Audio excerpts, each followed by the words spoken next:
Yun, so good morning mga idol, magandang araw sa inyo. So, nabalitaan nyo naman na siguro yung paparating na naman na bagyo sa sa Luzon. So, ang bagyong Yuan na naman. Siyempre kapag mga ganitong kalamidad mga idol, tayong mga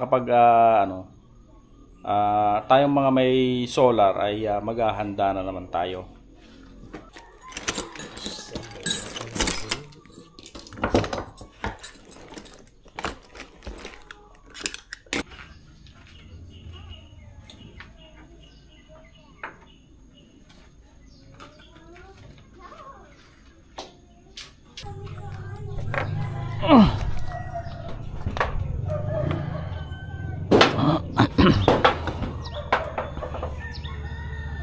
So ito na yung mga solar panel natin mga idol.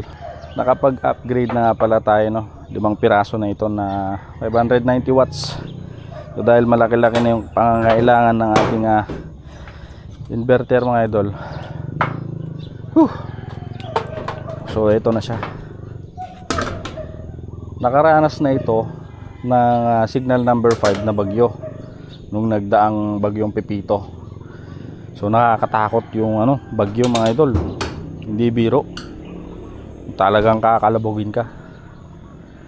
So ngayon, hindi naman natin kayang ibabato dahil napakalalaki at mabigat. So usually talaga na ginagawa ko kapag may paparating na bagyo, magre-retighten lang tayo. At syempre, samahan na lang natin ang dasal kapag nandiyan na yung bagyo. Pero hindi ko ina-advise mga idol na gayahin nyo ako. Hanggat maaari, kung kaya nyong ibaba nyo. Kasi ito, naranasan ko na sa mga dati kong client mga idol. Lumuluwag yung mga railings. Kasi syempre mga idol, nabababad yan sa araw maghapon. Siyempre nagkakaroon yan ng expansion kapag sobrang init. So yung thread ng mga to lumuluwag, tapos humihigpit, kaya medyo medyo lumuluwag siya.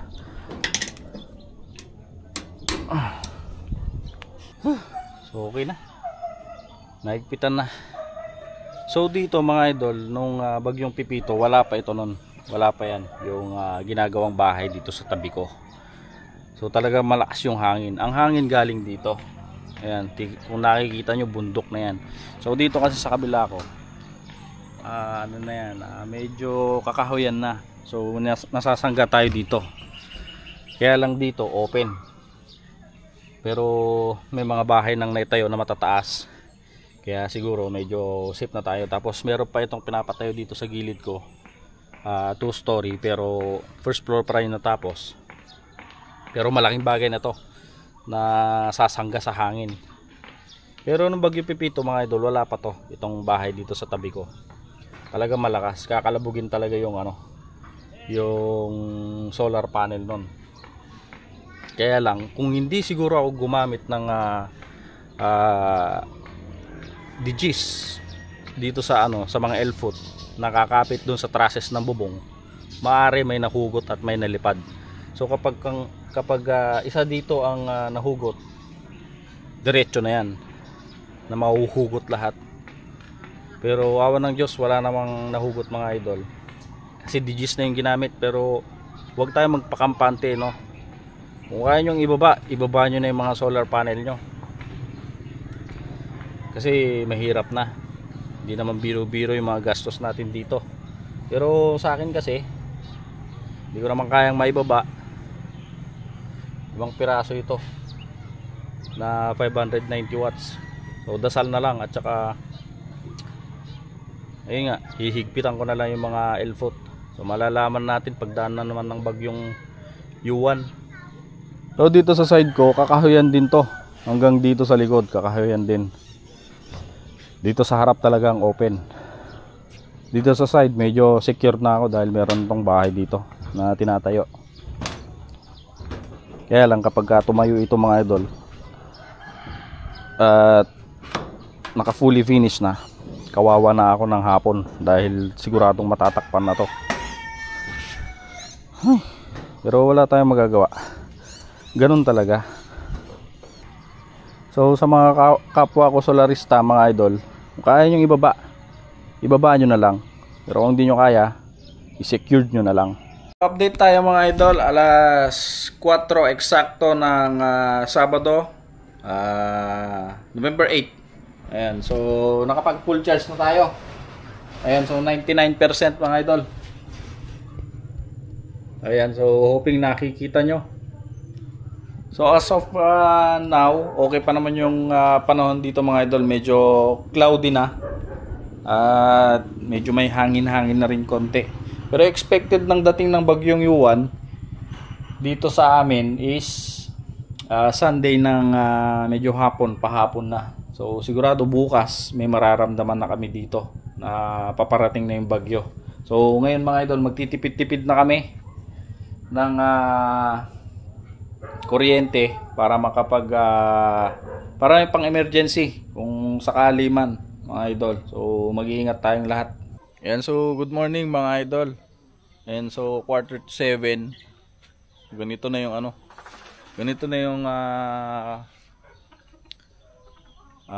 paligid. So makulimlim na mga idol. So check natin yung solar natin. Ayan, so meron pa tayong 76%. So ngayong umaga 6:45. So hoping madagdagan pa ito maghapon, no? Pero sa tingin ko sa ganitong kakapal ng ulap, alangan na tong madagdagan pa.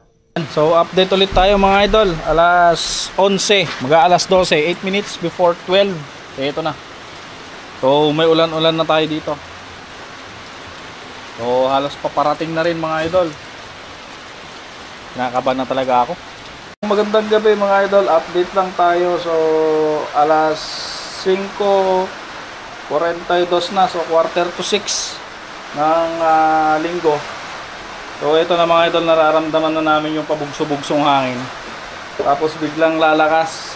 Ayan, so regarding naman dito sa solar natin, wala, hindi na tayo nakapag-harvest maghapon. Mababa na. So hanggang 77% lang yung laman ng baterya natin. So hopefully hindi magka-problema sa kinabukasan kung makulimlim pa rin. Well, at least meron tayong nagagamit. Kasi brown out na rin mga idol, wala na. Brown out na dito sa amin.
ito na talaga mga idol yung mga oras na halos atakihin na ako ng aking panic attack dahil sa takot, halo-halong emosyon mga idol na hindi ko maintindihan.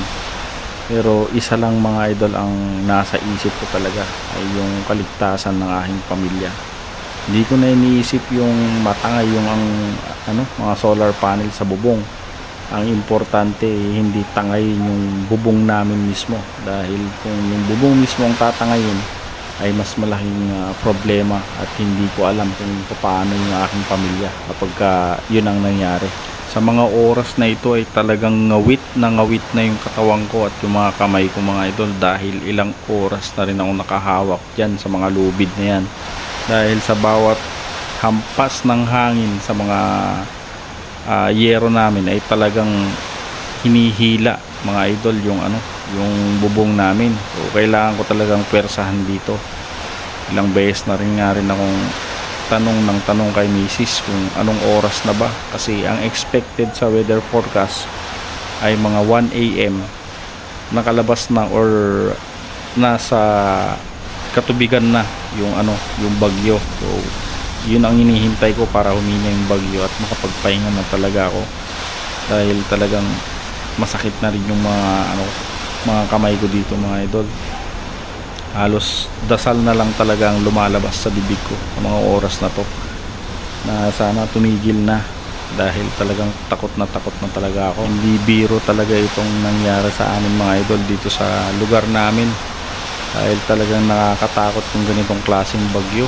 Nasa 78 kilos ako mga idol, pero halos mararamdaman ko pa yung paghila ng hangin dito sa bubong namin mga idol.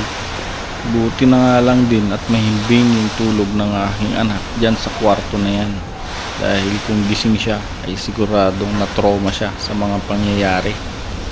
Kaya hindi ko pwedeng bitawan ng lubid na to kahit anong mangyari.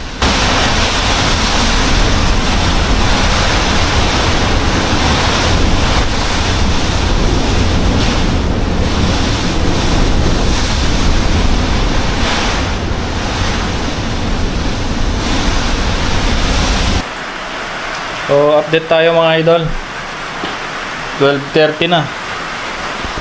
So ito ang estado ngayon dito sa loob. Pinali ko yung yung process. Pinali ko dito sa lamesa. So, bandang dito naman sa salas, ito nakatali na rin yung process dito. Halos 3 oras din tayo dyan mga idol. So wala na, blackout na rin dito sa amin. Siguro kung wala pa tayong power dito ng solar at madilim talaga, sigurado dagdag nervyos pa. Ay grabe tong yuwan na to.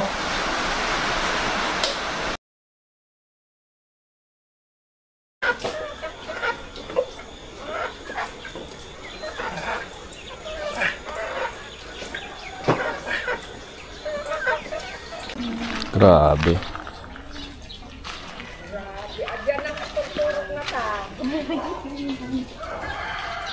Grabe.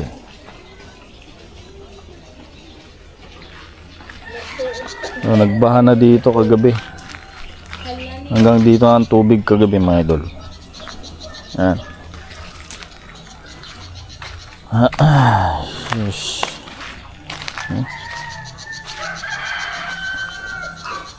Ubos ang mga daon ng puno.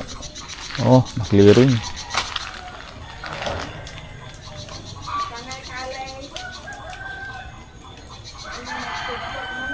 Grabe.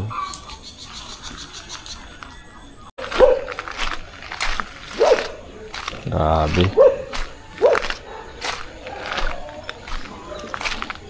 Oh. Nalinisan. Robot na. Yan, nagmamayan na. Visit.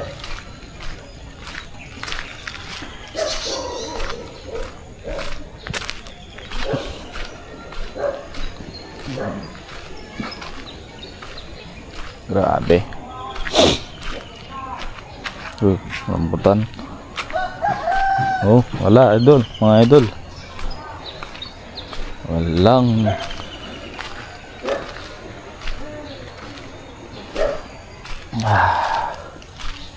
Taas pa rin yung tubig oh. Alas 6 na ng umaga. Pero mababaw na yan. Mamaya yan, wala na yan. Grabe kayo, Juan. Wala yung mga ano, fiber oh, pagsak. Oh, ang linis ng kakahuyan. Grabe.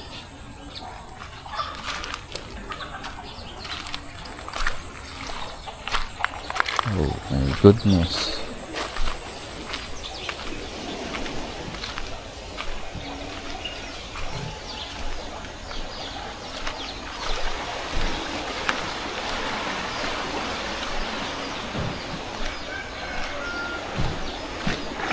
Grabe kayo, Juan.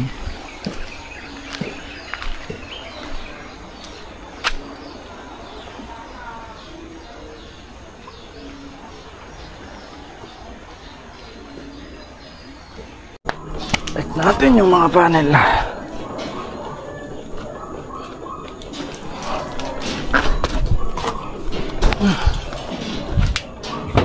Ay, wala na.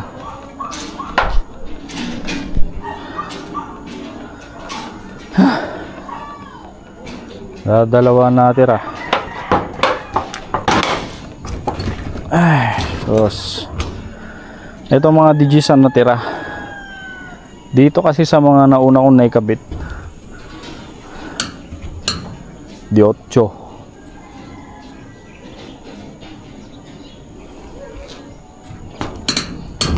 Ayan o.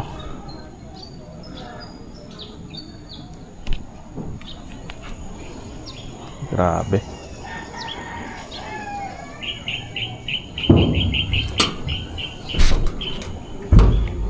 Ay, sus. Pero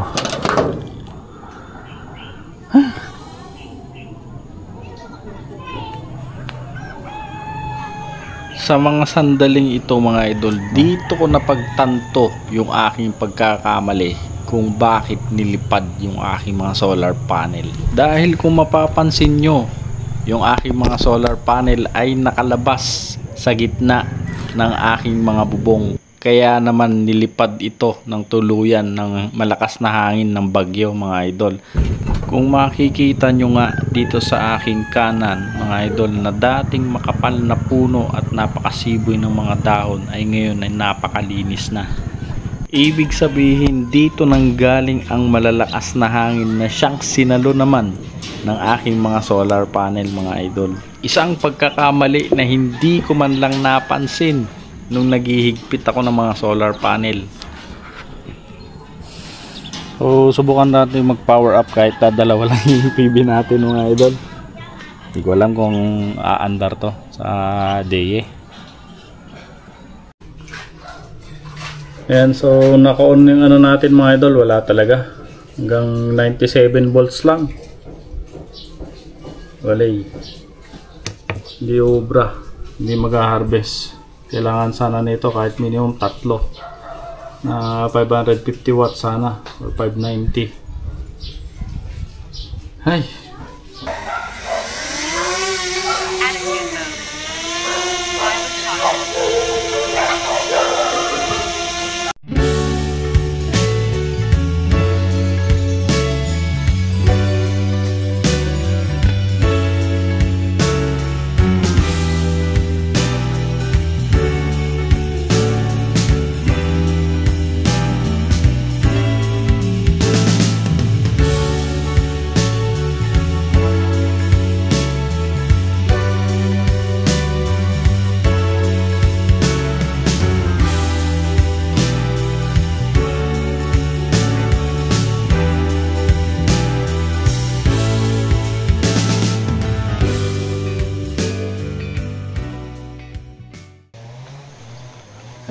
So ito yung mga solar panel natin na dalawa mga idol, nandito sa kapitbahay. So ito yung OSDA na 550 watts. Ang layo ng pinanggalingan niya. Tapos ito naman yung 590 watts natin. Wala na, nagkagutay-gutay na. Grabe talaga. So galing doon yung solar panel natin, lumipad dyan papunta rito. So ganyan kalakas yung hangin mga idol. Galing dito yung hangin. So talagang sinalo lahat yung solar panel natin. Tapos meron pa dyan sa harap, galing dyan. May ikot kasi yung mga hangin na mga idol. Ayan, so yan yung isang solar panel natin, oh. Gumagana pa naman. Kaya nilagay ko na lang dyan sa taas. Grabe, sayang talaga. Pero ganun talaga, wala tayong magagawa.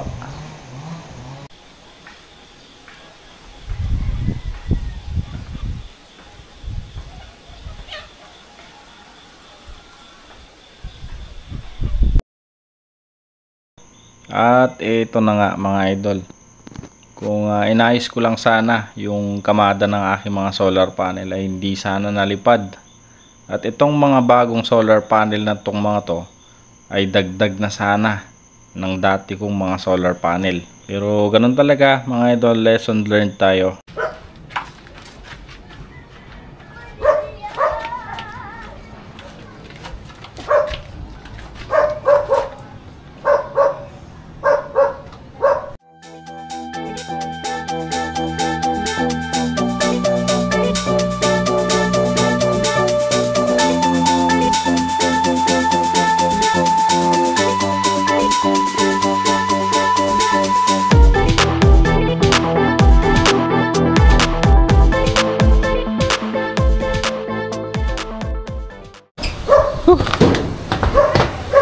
Ayan.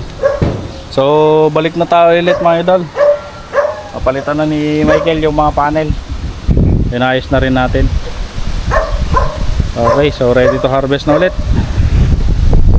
Sinubok man tayong padapain ng bagyo, huwag sanang mawala ang tapang sa puso. Bawat luha ay binhi ng pag-asa, bawat sugat paalala ng ating lakas. Kung babagsak man, sabay tayong tatayo. Dahil mas matibay ang bayan kung nagkakapit tuko. Walang iwanan, walang susuko. Babangon tayong magkakasama hanggang sa liwanag ng bagong umaga.